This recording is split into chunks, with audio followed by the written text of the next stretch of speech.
پتھر سے پانی کے چشمے پھوٹ پڑتے ہیں۔ آج بھی آپ جائیں آپ کو نظر آئے گا کہ آج بھی پتھر سے پانی نکلتا ہے، چشمے پھوٹتے ہیں۔ تعجب کی بات ہے، مگر اس قدر اس میں حیرت نہیں پائی جاتی۔ حیرت اور استعجاب تو اس بات میں پایا جاتا ہے کہ آپ کی انگلیوں کے اندر سے پانی نکلنا شروع ہو جائے۔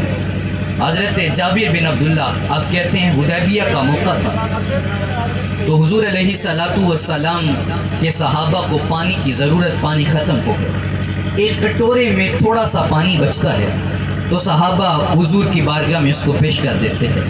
حضور اپنا ہاتھ اس کٹورے کے اندر رکھتے ہیں، فجعل الماء یفور بین اصابعہ کامثال العیون، پانی حضور کی انگلیوں سے اس طرح بہنے لگتا ہے جس طرح چشمے سے پانی نکلا کرتا ہے۔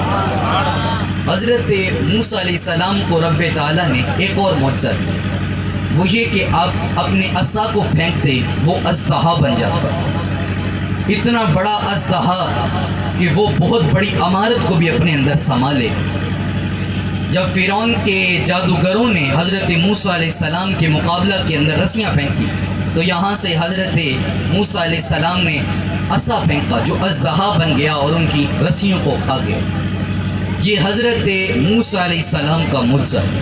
اب حضور کو رب نے کیا شان بخشی ہے، جنگ بدر کا موقع ہے، حضرت عکاشہ کی تلوار لڑتے لڑتے ٹوٹ جاتی ہے، حضور کی بارگاہ میں حاضر ہوتے ہیں، حضور کی بارگاہ میں حاضر ہو کر التجا کرتے ہیں، حضور میری تلوار ٹوٹ گئی ہے، اب میں دشمن پہ یلغار کس طرح کروں؟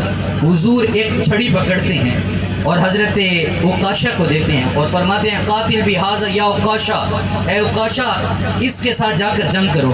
ہوتی چھڑی ہے حضور کے ہاتھوں میں، جب حضور کے ہاتھوں سے حضرت عکاشہ کے ہاتھوں میں آ جاتی ہے وہ چھڑی تلوار بن جاتی ہے اور حضرت عکاشہ اس تلوار کے ساتھ میدان بدر کے اندر پشتے کے پشتے لگا کر رکھ دیتے ہیں اور کئی مارکوں کے اندر اسی تلوار کے ساتھ جنگ کرتے ہیں۔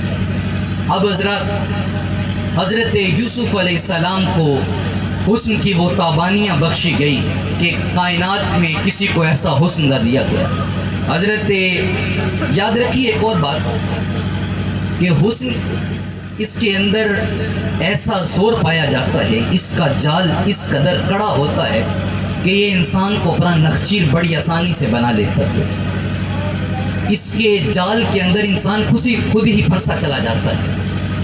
یہ حسن آپ کو گرتے جھرنوں کے اندر نظر آتا ہو، بہتی ندیوں کے اندر نظر آتا ہو، آپ کو بچے کی مسکراہٹ کے اندر، تتلی کے پروں میں قدرت کی سنائی کے اندر، آپ کو مور کے پروں میں قدرت کی رنگینی کے اندر، پھلوں سے لدی ہوئی ڈالیوں کے اندر، برف پوش پہاڑوں کے اوپر، آپ کو شیخ کی داڑھی کی سفیدی کے اندر کہیں بھی حسن نظر آتا ہو، حسن انسان کو اپنی طرف کھینچتا ہے۔ لیکن آپ اگر حسن کو غور سے دیکھیں، حسن کے دو کمال نظر آتے ہیں، ایک حسن صبی ہے اور ایک حسن ملی ہے۔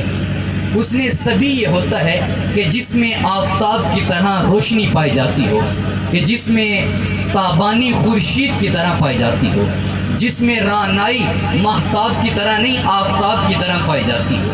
یہ حضرت یوسف علیہ السلام کا حسن تھا۔ حضرت یوسف جب مصر کے بازاروں سے گزرتے تھے، حضرت یوسف کے چہرے سے شعائیں دیواروں پر پڑا کرتی تھیں، یہ تھا حسن صبی۔ اور دوسرا حسن کون سا ہے؟ وہ ہے حسن ملی، جس کے اندر نمک پایا جاتا ہو۔ میرے امام بولے حسن کھاتا ہے جس کے نمک کی قسم، وہ ملی ہے دل آرا ہمارا نبی۔ حسن یوسف یہ ہے کہ مصر کی عورتیں دیکھتی ہیں انگلیاں کاٹ لیتی ہیں، اور حسن ملی ہے اما عائشہ صدیقہ فرماتی ہیں لوامی زلیخا لو رائنا جبینہ ہو، ارے جنہوں نے حسن یوسف دیکھا اپنی انگلیاں کاٹ لی، اگر وہ میرے آقا کے چہرے کو دیکھ لیتی وہ اپنے جگر کاٹ لیتی۔ وہاں فقط اپنی انگلیاں کاٹی تھی، مگر حسن ملی کی تابانیاں جلوہ سمانیاں یہ ہیں کہ وہ اپنے کلیجے کاٹ لیتی۔ میرے امام بولے حسن یوسف پہ کٹی مصر میں انگشتے زنا، سر کٹاتے ہیں تیرے نام پہ مردان عرب۔ ذرا شیر کا حسن دیکھیے، جمال دیکھیے، تضاد دیکھیے۔ وہاں مصر ہے، یہاں عرب ہے، وہاں عورتیں ہیں یہاں مرد ہیں، وہاں کٹی حسن پر یہاں حسن بے حجاب و بے نقاب، یہاں فقط آقا کا نام، یہاں کٹی ماضی کے اندر عمل ہوا دوبارہ دہرایا نہیں گیا، یہاں کٹاتے ہیں 1500 سال ہو گئے آج بھی آقا کے نام پر گردنیں کٹوائی جاتی ہیں۔ وہاں کٹی عدم قصد عدم ارادہ، وہاں کٹی تھی عورتوں نے کاٹی تھی۔ ایک قصہ پارینہ ہے، یہ داستان رفتہ ہے، یہ ایک گزری ہوئی داستان ہے کہ کسی دور میں عورتوں نے انگلیاں کاٹی تھی، مگر یہاں کٹاتے ہیں بال ارادہ آقا کے نام پر جان دینا یہ سعادت سمجھی جاتی ہے۔ عبدالستار خان نیازی صاحب، آپ کو جب تحریک ختم نبوت کے دوران گرفتار کر لیا گیا، آپ پابند سلاسل ہو، آپ کو پھانسی کے پھندے پر لٹکانے کی سزا سنا دی گئی، بعد میں یہ مسترد ہو گیا۔ آپ کو پھانسی پہ پھندے پر لٹکانے کی جب سزا سنائی گئی، آپ نے فرمایا اس date I was prepared to take more debt. If I would have got 100,000 lives, I would let down those for the case of Holy Prophet Muhammad صلی اللہ علیہ وآلہ وسلم۔ آپ کہتے ہیں اتنی سی سزا لائے ہو، ارے میرے پاس 1,00,000 جانیں بھی ہوتی میں آقا کے نام پہ قربان کر دیتا۔ کروں تیرے نام پہ جان فدا، نہ بس ایک جان دو جہاں فدا، دو جہاں سے بھی نہیں جی برا، کروں کیا کروڑوں جہاں نہیں۔ ان کے حسن کی رانائیاں ہی ایسی تھی، ان کے حسن کی دل فریبیاں ہی ایسی تھی، جس نے دیکھا پھر ان کا ہی ہو گیا۔ حضور ایک دفعہ بازار کی طرف نکلتے ہیں، اللہ اکبر، وہ کسی نے بڑی خوبصورت بات کہی، اس نے کہا فخر الملاہ بحسنہم و جمالہم و بحسنہ کل المحاسن تفخرا۔ لوگ اپنے حسن پہ ناز کرتے ہیں، لوگ اپنے جمال پہ ناز کرتے ہیں، مگر حسن میرے آقا کے چہرے پہ ناز کرتا نظر آتا ہے۔ لوگوں کو خوبصورت دکھنے کے لیے حسن کی بھیک چاہیے، اور حسن کو بھی حسین دکھنے کے لیے میرے آقا کے چہرے کی خیرات چاہیے۔ حضرت جابر بن سمرہ کہتے ہیں چاندنی رات ہے، حضور والضحیٰ کا مکھڑا واللیل کی زلفیں، مکے چار چفیرے پکار پہ گئی، والی دو جہاں دا آیا ہے، والضحیٰ مکھڑا تے واللیل زلفاں، کسے ماں کرما والی جایا ہے۔ حضرت جابر بن عبداللہ کہتے ہیں کہ حضور نے سبز رنگ کی دھاری دار پوشاک زیب تن کی ہوئی ہے، میں کبھی آسمان کے چاند کو دیکھتا ہوں، کبھی میں آمینہ کے چاند کو دیکھتا ہوں، کبھی میں اس کی صورت کو دیکھتا ہوں، کبھی میں اس صورت کو دیکھتا ہوں کہ یاسی کی چمک ہے دانتن میں، طٰہٰ کا کرشمہ آنکھن میں، والفجر کا جلوہ گالن میں، وہ عرش کا تارا آوت ہے، ماں ذات کا کجلا نین برے، وہ شمس کا پٹنا مکھ پہ ملے، ہے مین کا گھونگھٹ سہرے تلے، وہ رب کا پیارا آوت ہے۔ میں کبھی اس کے مکھڑے کو دیکھتا ہوں، کبھی اس کے مکھڑے کو دیکھتا ہوں، ڈٹھے ورق قرآن دے پھول سارے، تیری شان جا نہیں کوئی ہور ڈٹھا، تیری شان دا کرے مقابلہ جیڑا، عاشقاں انہوں اصلی چور ڈٹھا، کوئی نور آکھے بشر آکھے، پیندا رات دینے اے ہو شور ڈٹھا، اللہ والیاں گل مکا دیتی، تساں ہور ڈٹھا ساں ہور ڈٹھا۔ میں کبھی اس کے چہرے کو دیکھتا ہوں، میں کبھی ان کے مکھڑے کو دیکھتا ہوں، اور کیا کہتا ہوں، مکھ چند بدر شاشانی ہے، متھے چمکے لاٹ نورانی ہے، کالی زلف تے اکھ مستانی ہے، مغمور یقین مد بریاں، دو ابرو کوس مثال دسن، جیٹھی نوک مچاں دے تیر چھٹن، لباں سرخ آنکھاں کے لال یمن، چٹے دند موتی دیاں ہن لڑیاں، اس صورت نو میں جان آکھاں، جان آنے کے جانے جہان آکھاں، سچ آکھاں تے رب دی میں شان آکھاں، جس شان تھی شانہ سب بنیاں۔ تو کبھی میں ان کے چہرے کو دیکھتا ہوں، فلک کے چاند کو، کبھی آمینہ کے چاند کو دیکھتا ہوں، پھر نتیجہ کیا نکالتا ہوں؟ نتیجہ یہ نکلتا ہے فَإِذَا هُوَ عِنْدِي أَحْسَنُ مِنَ الْقَمَرِ۔ حضور چاند سے بڑھ کر حسین تھے۔ میں وہ شاعر نہیں جو چاند کہہ دوں ان کے چہرے کو، میں وہ شاعر نہیں جو چاند کہہ دوں ان کے چہرے کو، میں ان کے کفش پا پہ چاند کو قربان کرتا ہوں۔ اور قدموں میں جبی کو رہنے دو، چہرے کا تصور مشکل ہے، قدموں میں جبی کو رہنے دو، چہرے کا تصور مشکل ہے، جب چاند سے بڑھ کر ایڑی ہے رخسار کا عالم کیا ہوگا۔ جب چاند سے بڑھ کر ایڑی ہے رخسار کا عالم کیا ہوگا۔ حضور علیہ الصلوۃ والسلام ایک دن سیر کرتے کرتے مدینے سے باہر نکل آتے ہیں۔ اب حضور علیہ الصلوۃ والسلام نے دیکھا ایک قافلے نے پڑاؤ کیا ہوا ہے۔ اب حضور ان کے قریب جاتے ہیں تو ان کا اونٹ حضور کو پسند آ جاتا ہے۔ آج اس مبارک گھڑیوں کے اندر آپ اور میں مل کر دعا کریں نا، حضور ہم کو بھی پسند کر لیں، حضور کی نظر کرم ہم پہ بھی آ جائے۔ حضور نے ان کے اونٹ پر یہ کرم کیا، حضور کو وہ پسند آ گیا۔ حضور نے ان سے جا کر قیمت پوچھی، کیا اس کو بیچتے ہو، کتنی قیمت لیتے ہو؟ میں کہتا ہوں انہوں نے زبان حال سے کہا ہوگا، اے پیارے ہم خود آپ کے ہاتھوں پہ بکنے کو تیار بیٹھے ہیں، یہ اونٹ نہ بھی بیچنا ہوتا حضور ہم آپ کے ہاتھوں بیچتے۔ کتنی قیمت؟ حضور علیہ الصلوۃ والسلام اور ان کے مابین قیمت طے ہو جاتی۔ اب حضرات حضور علیہ الصلوۃ والسلام فرماتے ہیں میں خریدنے کی غرض سے تو آیا نہیں تھا، میں اپنے دیش جا کر تمہیں واپس بھیجوں۔ انہوں نے کہا حضور کوئی مسئلہ نہیں، آپ لے جائیں۔ اب حضور جا رہے ہیں اور وہ مکھڑا کہ جس میں رب نے حسن تمام رکھ دیا ہے، میرے امام بلبل سے مخاطب ہو کر کہتے ہیں، اے بلبل تو نے ایک چمن کے اندر گلاب دیکھا ہے، ایک باغ کے اندر پھول دیکھا ہے، کبھی تیرے ساتھ ایسا ہوا ہے کہ پورے کے پورے باغ کا حسن سمٹ کر ایک گلاب کے اندر آ جائے؟ اگر ایسا تو نے نہیں دیکھا ہے میرے حضور کے ہونٹوں کو دیکھ لے، وہ گل ہیں لبہائے نازک ان کے، ہزار اجڑتے ہیں پھول جن سے، گلاب گلشن میں دیکھے بلبل، یہ دیکھ گلشن گلاب میں ہے۔ تو اب حضور جا رہے ہیں تو ان کی آنکھیں والضحیٰ مکھڑے اور واللیل زلفوں کا طواف کر رہی ہیں، حضور نگاہوں سے اوجھل ہو جاتے ہیں۔ اب کیا ہوتا ہے، اب جب حضور نگاہوں سے اوجھل ہوتے ہیں ان کو کچھ ہوش آتا ہے، آپس میں چیم گوئیاں شروع ہو جاتی ہیں، ارے اتنا قیمتی اونٹ تم نے ایسے ہی دے دیا، نہ نام نہ نسب نہ قبیلہ نہ علاقہ نہ ضمانت نہ زمان، کچھ کوئی چیز نہیں رکھی، نہ کوئی رہن، ایسے ہی اپنا قیمتی اونٹ دے دیا۔ ایسا مفہوم پیدا ہوا کہ جس سے یہ اثر نکلتا ہو کہ تمہارا اونٹ چوری ہو گیا، ہتھیا لیا گیا ہے۔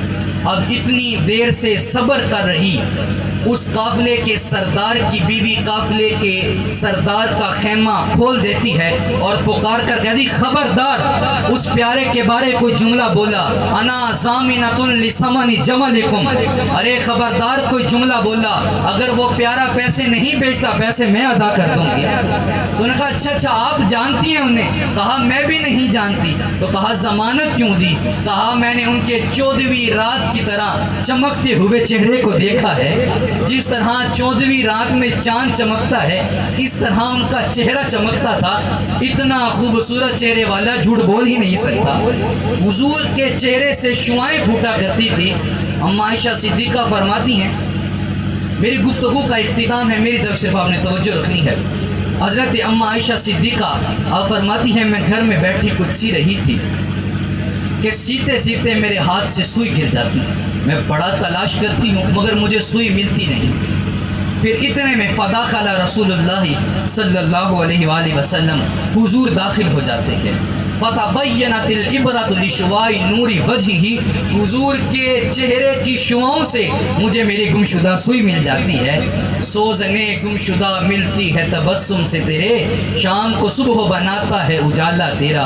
امام قرطبی فرماتے ہیں حضور کا حسن ہم سے چھپا کر رکھا تھا، اگر حضور کے چہرے سے پردے ہٹا دیے جاتے کسی آنکھ میں ہمت ہی نہیں تھی، طاقت ہی نہیں تھی کہ وہ حضور کے حسن تمام کو دیکھ سکتا۔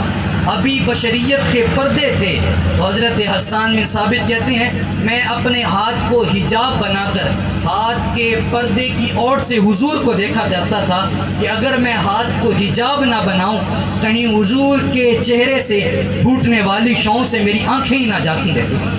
جب پردے کے حجاب سے حضور کو دیکھتے ہیں تو پھر کیا کہتے ہیں، وَأَحْسَنُ مِنْكَ لَمْ تَرَكَتْ وَيْنِي وَأَجْمَلُ مِنْكَ لَمْ تَلِدِ النِّسَاءُ خُلِقْتَ مُبَرَّأً مِنْ كُلِّ عَيْبٍ كَأَنَّكَ قَدْ خُلِقْتَ كَمَا تَشَاءُ، کہتے ہیں حضور آپ جیسا حسین میری آنکھوں نے دیکھا ہی نہیں ہے، اور یہ آنکھیں دیکھتی کسی ماں نے جنا ہی نہیں ہے۔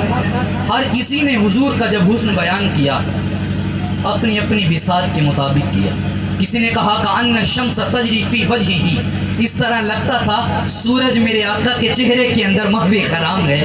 کسی نے کہا کأن وجہہ ورقۃ مصحف، ہمیں اس طرح حضور کا چہرہ لگتا ہے جس طرح قرآن کے اوراق ہوتے ہیں۔ کسی نے کسی طرح دیکھا، مگر جب بریلی کے تاجدار نے دیکھا تو اس نے کہا لم یاتی نذیرک فی نظری بسلے تو نشد پیدا جانا، جگ راج کو تاج تو رے سر سو ہے، تجھ کو شہید و سرا جانا، انا فی اتشم و سخا کا اتم، اے گیس و پاک ابر کرم، برسن ہارے رم جم دو بوند ادھر بھی گرا جانا۔ اور حضور کے شمائل پہ آخر پہ اتنا کہوں کہ چہرہ ہے کہ انوار دو عالم کا صحیفہ، آنکھیں ہیں کہ بحرین تقدس کے نگی ہیں، ماتھا ہے کہ وحدت کی تجلی کا برق ہے، عارض ہیں کہ والفجر کی آیت کی امی ہیں، گیسوں ہیں کہ واللیل کے بکھرے ہوئے سائے، ابرو ہیں کہ قوسین شب قدر کھلے ہیں، گردن ہے کہ برفر کے زمین اوج سریا، لب صورت یاقوت شعاؤں میں دلے ہیں، قد ہے کہ نبوت کے خد و خال کا معیار، بازو ہیں کہ توحید کی عظمت کی علم ہیں، سینہ ہے کہ رمز دل ہستی کا خزینہ، پلکیں ہیں کہ الفاظ رخ لوح و قلم ہیں، باتیں ہیں کہ طوبہ کی چٹکتی ہوئی کلیاں، لہجہ ہے کہ یزداں کی زبان بول رہی ہے، خطبے ہیں کہ ساون کے امڑتے ہوئے دریا، قرأت ہے کہ اسرار جہاں کھول رہی ہے، یہ دانت یہ شیراز شبنم کے تراشے ہوئے، یاقوت کی وادی میں دمکتے ہوئے ہیرے، شرمندہ تاب لبو دندان پیمبر، ہر پہ بسنا خانی خامہ بصریرے، یہ موج تبسم ہے کہ رنگوں کی دنک ہے، یہ عکس متانت ہے کہ ٹھہرا ہوا موسم، یہ شکر کے سجدے ہیں کہ آیات کی تنزیل، یہ آنکھ میں آنسو ہیں کہ الہام کی رم جم، کہنے کو تو ملبوس بشر اوڑھ کر آیا، پر تیرے احکام فلک پر بھی چلے ہیں، کہنے کو تو تیرے سر پہ ہے دستار یتیمی، پر تو زمانے کے یتیموں کا سہارا۔ اللہ نے حضور کو وہ شانیں دی۔ حضرت عیسیٰ علیہ السلام کے حواریوں نے پوچھا حضرت جن کی نعت آپ پڑھ رہے ہیں کیا وہ آپ سے بھی افضل ہے؟ حضرت عیسیٰ علیہ السلام فرماتے ہیں I am not worthy to unloose the ties of Hosan or the laces of the shoes of the messenger of God۔ ارے تم افضلیت کی بات کرتے ہو، اگر ان کے جوتوں کے تسمے کھولنے کی سعادت اسے ان کے جوتوں کے تسمے کھولنے کی سعادت عیسیٰ ابن مریم کو مل جائے یہ بھی بڑے وقت کی بات ہے۔ میری ساری گفتگو کا خلاصہ ایمان کے ان لفظوں کے اندر ہے کہ سب سے اولا و اعلیٰ ہمارا نبی، سب سے بالا و والا ہمارا نبی۔